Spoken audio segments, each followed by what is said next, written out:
Good evening, everybody. As you've seen by now, this isn't a normal convention. It's not a normal time. So tonight, I want to talk as plainly as I can about the stakes in this election. Because what we do these next 76 days will echo through generations to come. I'm in Philadelphia, where our Constitution was drafted and signed.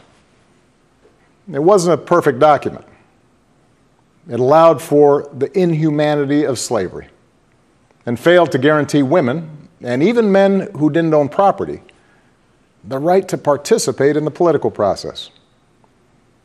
But embedded in this document was a North Star that would guide future generations.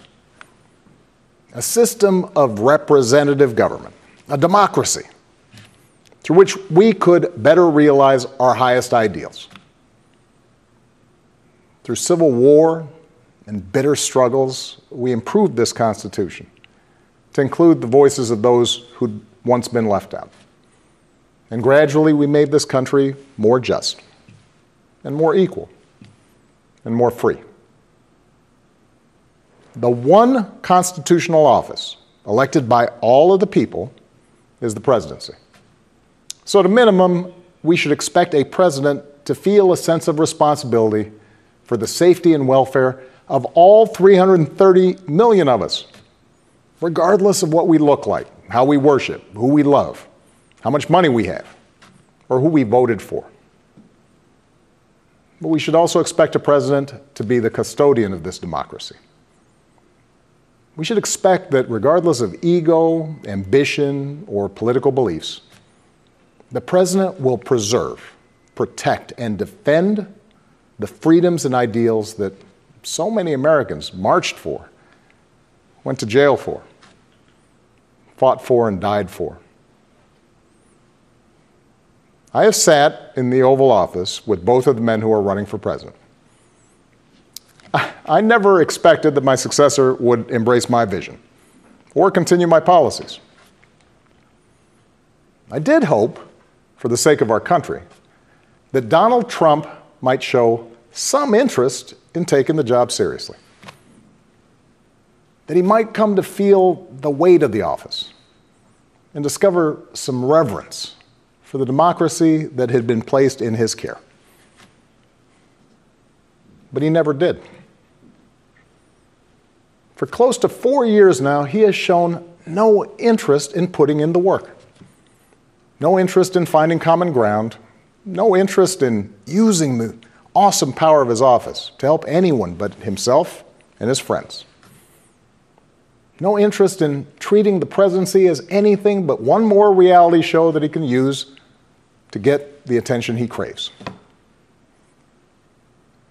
Donald Trump hasn't grown into the job because he can't. And the consequences of that failure are severe. 170,000 Americans dead. Millions of jobs gone, while those at the top take in more than ever.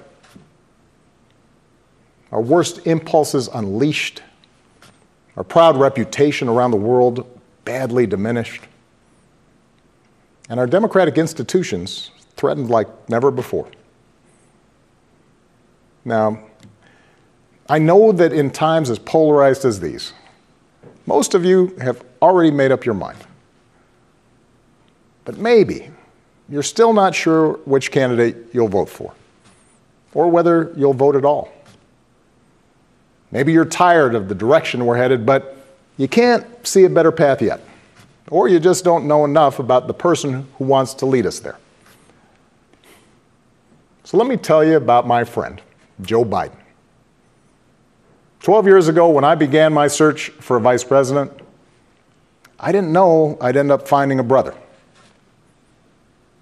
Joe and I come from different places, different generations, but what I quickly came to admire about Joe Biden is his resilience, born of too much struggle, his empathy, born of too much grief. Joe is a man who learned early on to treat every person he meets with respect and dignity, living by the words his parents taught him. No one's better than you, Joe, but you're better than nobody. That empathy, that decency, the belief that everybody counts, that's who Joe is. When he talks with someone who's lost her job, Joe remembers the night his father sat him down to say that he'd lost his. When Joe listens to a parent who's trying to hold it all together right now, he does it as a single dad who took the train back to Wilmington each and every night so he could tuck his kids into bed. When he meets with military families who've lost their hero, he does it as a kindred spirit, the parent of an American soldier, somebody whose faith has endured the hardest loss there is. For 8 years, Joe was the last one in the room whenever I faced a big decision. He made me a better president, and he's got the character and the experience to make us a better country. And in my friend Kamala Harris, he's chosen an ideal partner who is more than prepared for the job. Someone who knows what it's like to overcome barriers and who's made a career fighting to help others live out their own American dream. Along with the experience needed to get things done, Joe and Kamala have concrete policies that will turn their vision of a better, fairer, stronger country into reality. They will get this pandemic under control, like Joe did when he helped me manage H1N1 and prevent an Ebola outbreak from reaching our shores. They'll expand health care to more Americans, like Joe and I did 10 years ago, when he helped craft the Affordable Care Act and nail down the votes to make it the law. They'll rescue the economy, like Joe helped me do after the Great Recession. I asked him to manage the Recovery Act, which jump-started the longest stretch of job growth in history. And he sees this moment now not as a chance to get back to where we were, but to make long overdue changes so that our economy actually makes life a little easier for everybody. Whether it's the waitress trying to raise a kid on her own, or the shift worker always on the edge of getting laid off, or the student figuring out how to pay for next semester's classes. Joe and Kamala will restore our standing in the world. And as we've learned from this pandemic, that matters. Joe knows the world, and the world knows him. He knows that our true strength comes from setting an example that the world wants to follow. A nation that stands with democracy, not dictators. A nation that can inspire and mobilize others to overcome threats like climate change and terrorism, poverty and disease. But more than anything, what I know about Joe, what I know about Kamala, is that they actually care about every American. And that they care deeply about this democracy. They believe that in a democracy, the right to vote is sacred, and we should be making it easier for people to cast their ballots, not harder. They believe that no one, including the president, is above the law, and that no public official, including the president, should use their office to enrich themselves or their supporters. They understand that in this democracy, the commander-in-chief does not use the men and women of our military who are willing to risk everything to protect our nation as political props to deploy against peaceful protesters on our own soil. They understand that political opponents aren't un-American just because they disagree with you. A free press isn't the enemy, but the way we hold officials accountable. That our ability to work together to solve big problems like a pandemic depend on a fidelity to facts and science and logic, and not just making stuff up. None of this should be controversial. These shouldn't be Republican principles or Democratic principles. They are American principles. But at this moment, this president and those who enable him have shown they don't believe in these things.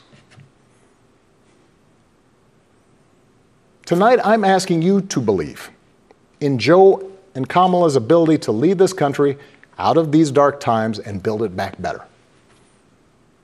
But here's the thing. No single American can fix this country alone. Not even a president.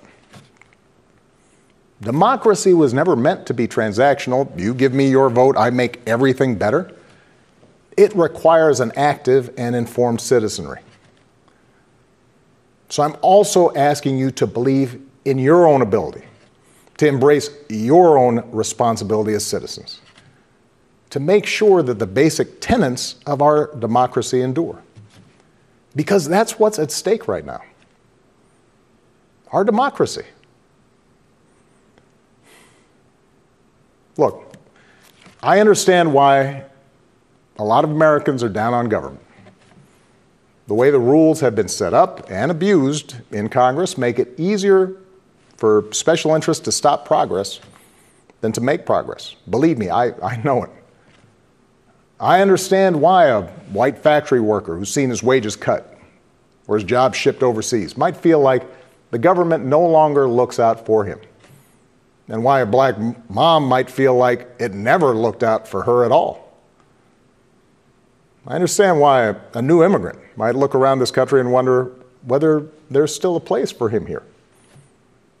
Why a young person might look at politics right now, the circus of it all, the meanness and the lies and conspiracy theories, and think, what is the point? Well, here's the point. This president and those in power, those who benefit from keeping things the way they are counting on your cynicism. They know they can't win you over with their policies. So they're hoping to make it as hard as possible for you to vote and to convince you that your vote does not matter. That is how they win. That is how they get to keep making decisions that affect your life and the lives of the people you love. That's how the economy will keep getting skewed to the wealthy and well-connected. How our health systems will let more people fall through the cracks.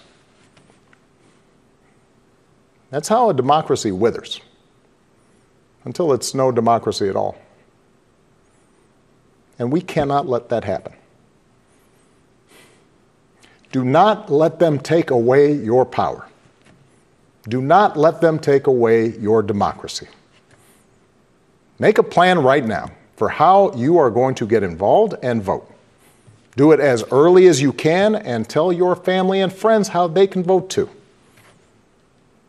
Do what Americans have done for over 2 centuries when faced with even tougher times than this. All those quiet heroes who found the courage to keep marching, keep pushing in the face of hardship and injustice. Last month, we lost a giant of American democracy in John Lewis. And some years ago, I sat down with John and a few remaining leaders of the early civil rights movement. One of them told me he never imagined he'd walk into the White House and see a president who looked like his grandson. And then he told me that he had looked it up. And it turned out that on the very day that I was born, he was marching into a jail cell, trying to end Jim Crow segregation in the South. What we do echoes through generations.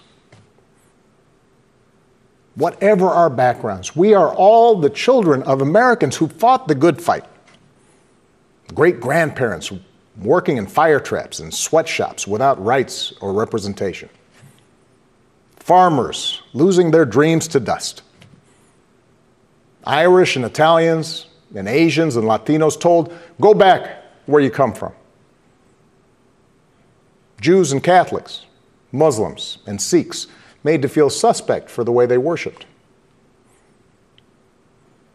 Black Americans chained and whipped and hanged, spit on for trying to sit at lunch counters, beaten for trying to vote. If anyone had a right to believe that this democracy did not work and could not work, it was those Americans, our ancestors. They were on the receiving end of a democracy that had fallen short all their lives. They knew how far the daily reality of America strayed from the myth. And yet, instead of giving up, they joined together. And they said, somehow, some way, we are going to make this work. We are going to bring those words in our founding documents to life.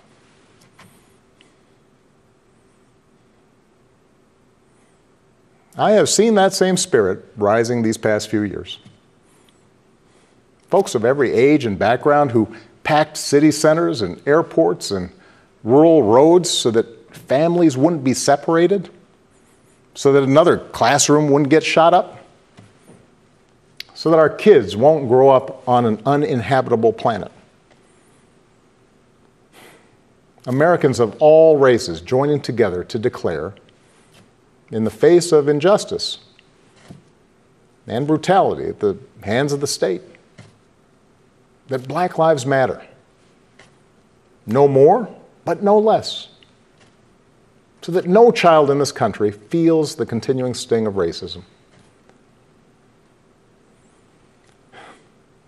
To the young people who led us this summer, telling us we need to be better, in so many ways, you are this country's dreams fulfilled. Earlier generations had to be persuaded that everyone has equal worth.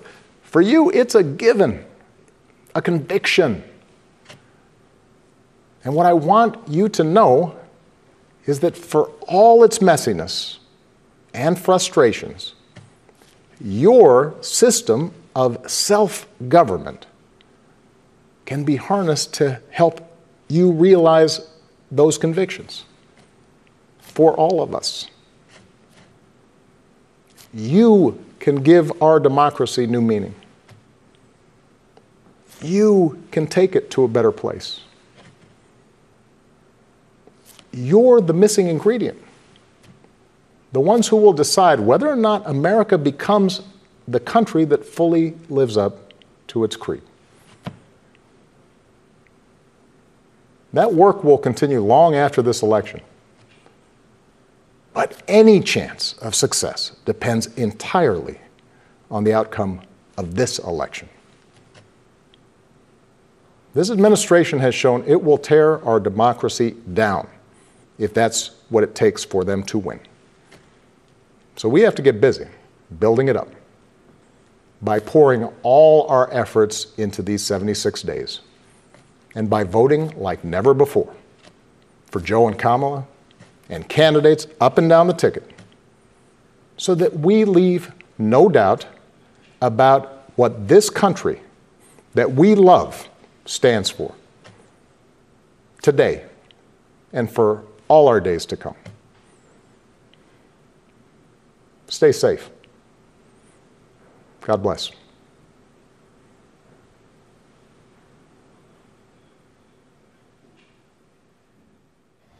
Thank you, President.